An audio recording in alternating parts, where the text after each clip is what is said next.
Hello everyone and welcome to Gierok Farms. In today's video we are going to be using the 7510 and our Demco 3-point sprayer to do some burn down. And when I say burn down, I'm talking about a hay or alfalfa stand or even a heavy weed stand, going through pre-plant before we ever go out there with the planter and get rid of those weeds ahead of time. In this case, we are taking some alfalfa, some hay out of rotation, and we're going to be putting it into corn, and that has been taken off like crazy with the spring we've been having. It's been cool and wet, so it's been doing really well, growing fast. So we got to get in there with the sprayer, and we're going to kill off about 3 to 4 acres to plant corn into. So Dad, he already has a little over 50 gallons in the sprayer, and we got to get it up to 125 because he's roughly doing 25 gallons per acre.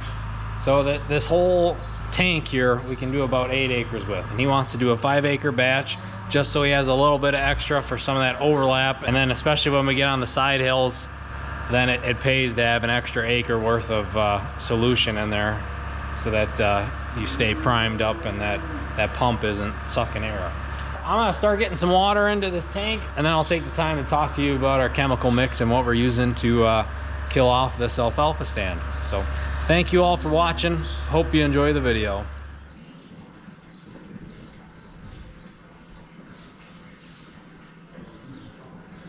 Okay, now that my water's filling, I wanted to take the time to show you guys the chemicals we're using. And we don't get too complex with our mix here. We keep it pretty simple. We do a lot of tillage yet on the farm, so we don't need to get too crazy and aggressive when it comes to our chemical program. We try to find a nice in-between when it comes to chemical and tillage, and we don't think one or the other is the answer. We think a mix of the two pair really well together, especially for a farm like ours in the hills and rotating in and out of hay. We can get away with not being too aggressive on the tillage and not too aggressive on the chemical. But that being said, keeping it simple, we're going to be doing 2 quarts of a glyphosate product, a Roundup like product, 2 quarts to the acre. Then we're also going to be doing a pint to the acre of a 2,4-D product, along with some AMS, a couple pounds of that per acre. So the product we're using for glyphosate is Buccaneer Plus, which is just a Roundup generic. We're going to be using, since we're doing a 5-acre batch, we're going to be putting 2.5 gallons of this in, so a whole jug of this. And then here is our 2,4-D product. It's got a different name brand on it, Lima 6. But as you can see in the top left-hand corner there, it's just a 2,4-D.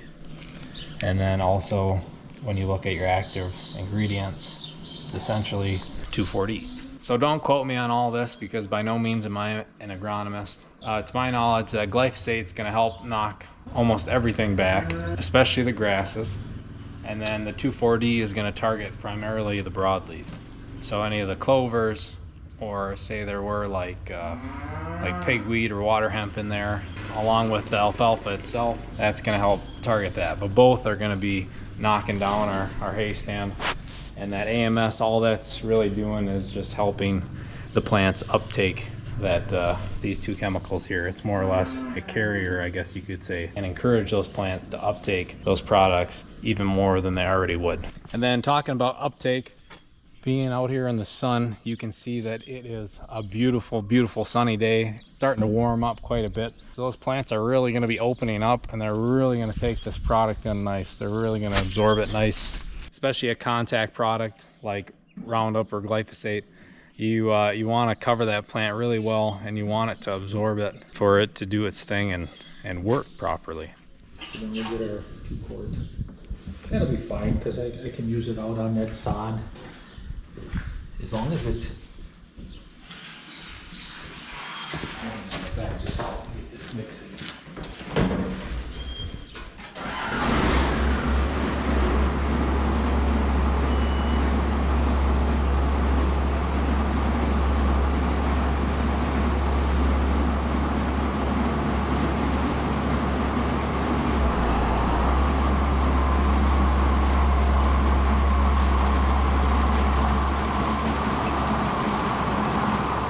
Okay, we got the sprayer all loaded up and ready to go. We got it agitating right now. We're headed up on the hill now. And Dad, you've been spraying since you were in your teens, right? Yeah, right out of high school, Dad made me, I think it was early 86, like January 86, I got trained, you know, to get a license. So Dad, he didn't want to mess with that, so I was done all the spraying since then. Private applicator license. And you're going to be spraying how fast today? So today, yeah. So B2, about 4 miles an hour. Yeah, when you're revved up and going. Yeah, because I gotta run my RPMs all the way up to the PTO, and I get 40 psi here. So right now we got it on the mixing, so it's not going through all my valves right now. So it's just basically circulating, which is very important, especially with AMS in there. We got to get that AMS turned into a solution instead of a granular, which is what we dumped in there. It always helps going up a bumpy road too, and this stuff is sloshing.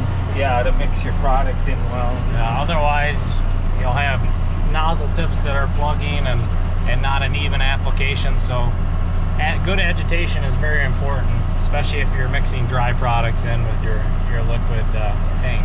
But I mean, we only get one shot to do it right, and this probably should have been done a week ago. I usually like to wait till I just start seeing dandelions open up, because what happens is I believe some of the broadleaf plants aren't really alive yet from the winter, so this spray won't kill them. They wake up a week after you get done spraying. But then on the other hand, your cool season grasses like orchard grass and some of that stuff, it gets quite overgrown already. But then you get the rains. You can't do it when it's wet out. You got to do it when it's dry. Yeah, we've pretty much had a week of raining on and off, so this is first nice day in a couple days here. It's been a perfect spring far as rain. I want to think since we planted our oats, we're probably close to 3.5, maybe 4 inches of rain already. Yeah, nothing too aggressive. It's been pretty spread out. Really about as good as we can ask that way. So for the pastures and things, we can't complain. Yeah, the hay's really taken off, so we got to get ahead of it here. I'm going to leave you guys with Dad, and I'll get the drone up. He actually trusts me. Of course, he does all the editing, so if I say something he doesn't like, he scratches it out. Yeah, I never feel comfortable spraying. I mean, I do admire organic farming. I think if our farm wasn't so extremely steep, to moldboard plow and then do your planting, to control your weeds and stuff, I think I'd be on that page a lot more.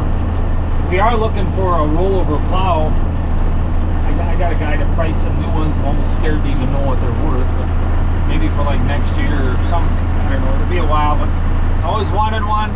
Nobody's got one around here, but there is one organic outfit that had a little experience with it. I was able to pick their minds a little bit about what they thought. I think I'm going to try going that route as far as doing a little more moldboard plowing, and we'll see what the future brings. Seems like the consumer wants a chemical-free growing crop. It has its pluses. I'm not so sure about every angle of it being the best thing in the world, but it seems like over in Europe it's pretty popular. So anyway, that's my thoughts on that. So we do got to put our tough skin on once in a while and do these things we're not always content to do. Like Aaron said, the hay is awesome. I mean, there was a lot of talk about possible winter kill. I don't think right by us there was any, because there was no moisture over winter. There was no ice. It did get really cold, but it was dry. And this stuff was fed well. I had fertilizer in last summer, and what happened was it got so dry, so it didn't use all those goodies. I think a lot of that stuff is still there waiting to do some growing. So okay, we're gonna get this thing going.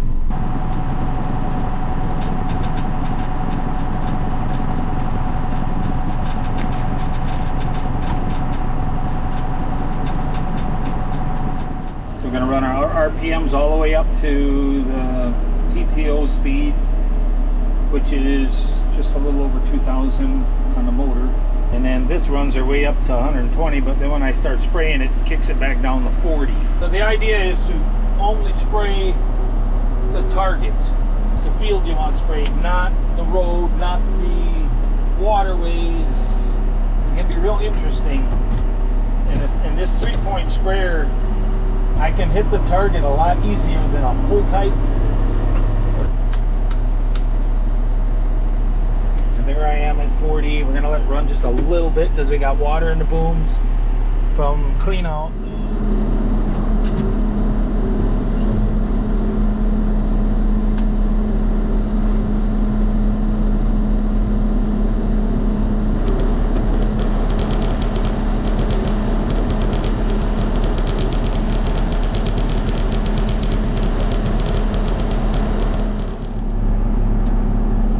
Side hill, you know, our spray is all running to one side inside our tank, and then sometimes you wonder if it's getting, you know, it's getting into the pump, but it gets way low.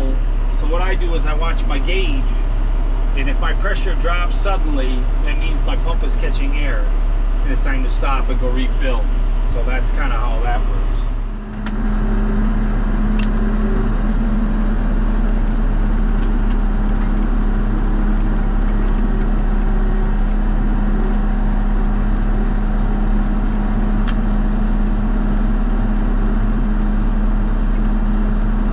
And then if you know, one section would not turn on, my pressure would change. Instead of it being 40, it might be like 60 or 80 pounds, which would tell me that they're not all running.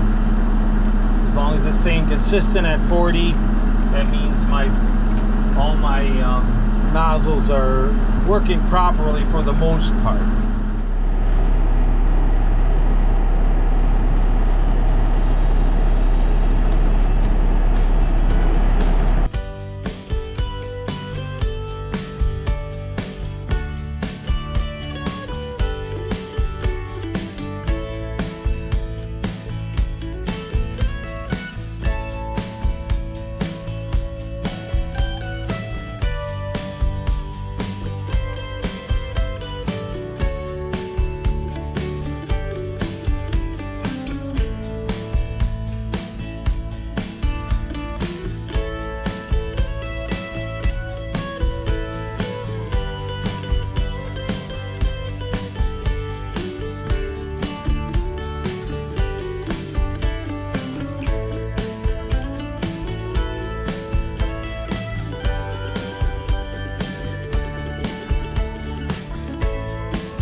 Yeah, so there's a lot of hay growing here, but I spread a lot of manure in here. You can see some of the clumps sticking through the hay. So it's probably part of the reason why this crop is actually looking pretty good. It'd be great to harvest it first, but it just seems like if it would get dry later on, you're way better off to just cancel it out and focus on the corn. It'll make better corn too. So there you go. And it looks like Aaron is wrapping up his drone there. Just look at my apple trees. How they're blooming. Okay, we are back down in the yard, and looking at the aerial footage, it's hard to tell that Dad doesn't have auto steer. I think he was doing a pretty good job of following his last track. I don't think the foam was really helping too much in that heavy, thick hay, but he was able to see his last wheel track. He was leaving a pretty good track. So, and with it being such a beautiful day, I think we should have some pretty good luck with that working. As you can hear, Owen, he's mowing lawn in the background, so it's shaping up to be a really nice and beautiful day. So Thank you all for sticking to the end of the video. We really appreciate it. Let us know down in the comments what type of chemical program you run on your property. I'd be interested to know when it comes to burn down programs or post-emergence on corn and soybeans, or even a pre on corn and soybeans, or if any of you use like Roundup Ready alfalfa. I'd be interested to know about all that stuff. So leave that down below in the comments. But that's going to be it. We will see you all next time.